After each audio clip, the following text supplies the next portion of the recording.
নমস্কার বন্ধুরা, তন্ত্রগুরু মাইকেলের পক্ষ থেকে নতুন আরেকটি ভিডিও নিয়ে উপস্থিত হলাম। আজকের ভিডিওর মাধ্যমে বলবো নজর দোষে জল পড়া মন্ত্রের কথা। এই মন্ত্র কী কী কাজে ব্যবহৃত হয় সেটা আপনারা জানলে তো অবাক হবে। শুধু আপনারা ভাববেন শুধু নজর দিয়েছে মানে এটাই যে দৃষ্টি বিনিময় করেছে মানে শুধু নজর দিলে ক্ষতি হয় সেটা না। এই নজর দৃষ্টি মানে বিভিন্ন ধরনের হতে পারে। বিশেষ করে দেখা যায় কি বাচ্চাদের ওপর, বিশেষ করে দেখা যায় আপনার বাচ্চা খুব মেধাবী, হঠাৎ করে সেই বাচ্চা আর পড়তে চায় না, অবাধ্যগত, খুব জেদি হয়ে যায়, সেক্ষেত্রে বলবো এই মন্ত্রের প্রয়োগ করতে।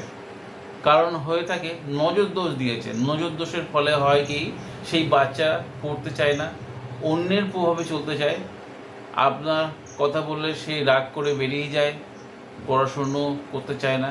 আমি বলবো এই মন্ত্রের কথা।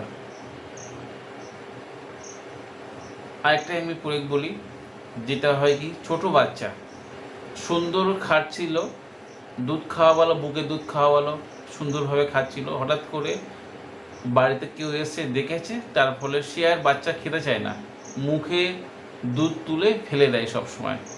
আমি বলবো এই মন্ত্রে প্রয়োগ করুন একবার। অনেক জায়গায় আপনারা ঘুরেছেন, কাজ হয়নি, আমি বলবো ছোট্ট 3-4 কলির মন্ত্র আপনারা করুন, আপনাদের কাজ দেবে।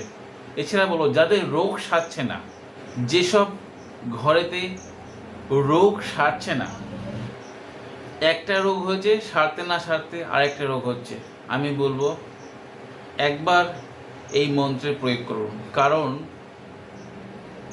নজর বন্ধ করে বেঁধে দেয়, আপনার রোগ যাতে হয় আপনার শত্রুপক্ষ থেকে বেঁধে দেয়, তার ফলে হয় কি রোগ সারতে চায় না, ঘর থেকে রোগ যেতে চায় না। আমি বলবো এই মন্ত্রটি একবার প্রয়োগ করুন।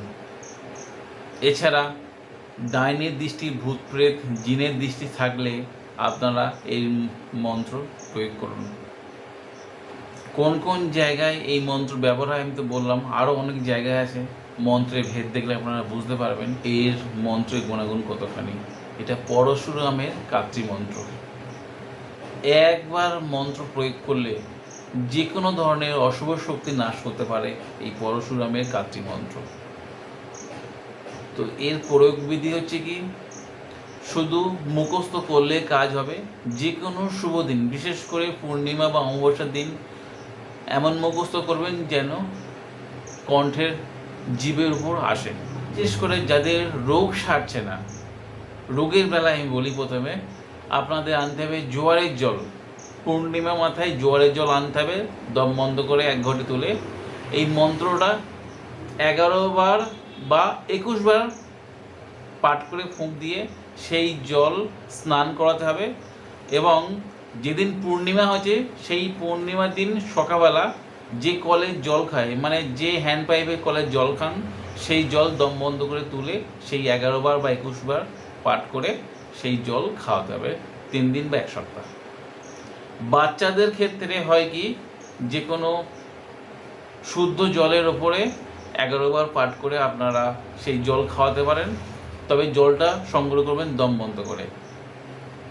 ভূত প্রেত বা ডাইনি নজর থাকলে সেক্ষেত্রে জোয়ারের জল হতে পারে, অথবা আঘাট থেকে জল নিতে হবে। তবে 3টে পুকুরের আঘাট থেকে আপনারা জল সংগ্রহ করবেন এবং মন্ত্রটা 11 বার বা 21 বার পাঠ করে সেই জল স্নান করাতে হবে এবং দম বন্ধ করে জল আনবেন, এনে আপনারা 11 বার বা 21 বার সেই পাঠ করে সেই জল খাওয়াতে হবে 3 দিন বা 1 সপ্তাহ।